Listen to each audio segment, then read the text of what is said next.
अस्सलामुअलैकुम, welcome to my new YouTube channel tips and tricks. आज हम आपको बताएंगे पुराने ज़माने के कुछ टोटके जो आपको बहुत सा फ़ायदा पहुंचा सकते हैं।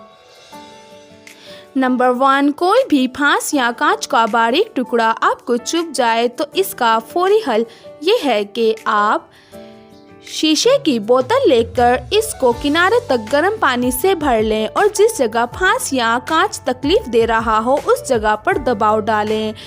इंशाल्लाह फांस या कांच निकल जाएगा।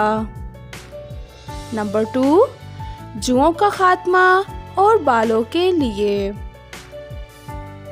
एक नींबू को दरमियान से काटकर इसका रस अपने बालों में 2 घंटे के लिए लगाएं और फिर नीम गरम के पत्ते उबालकर इससे अपना सर धो लें।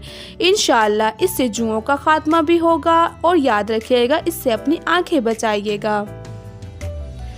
नंबर 3, अगर आप इस बात से परेशान हैं कि अंडा उबलते वक्त टूट जाता है और सारी सफ़ेदी बाहर निकल आती है तो इसका हल ये है कि आप अंडा उबालते वक्त इसमें ज़रा सा सिरका डाल दें और इंशाल्लाह अंडा नहीं टूटेगा और आसानी से छिल भी जाएगा।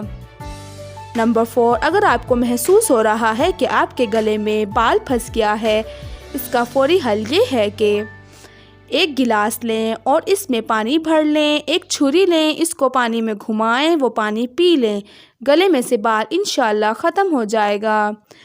नंबर 5, आजकल मच्छरों का सीज़न है और ये बहुत ख़तरनाक है क्योंकि इसमें डेंगू भी हो सकता है। तो इसका हल ये है कि सोने से पहले कबल अपने कमरे में नीले रंग का बल्ब लगाएं। इंशाल्लाह इससे मच्छर कमरे में नहीं आएंगे। आई होप मेरी आपको वीडियो पसंद आई होगी। सो हमारे चैनल को सब्सक्राइब, लाइक एंड शेयर ज़रूर कीजिएगा। Thanks for watching. अल्लाह हाफिज़।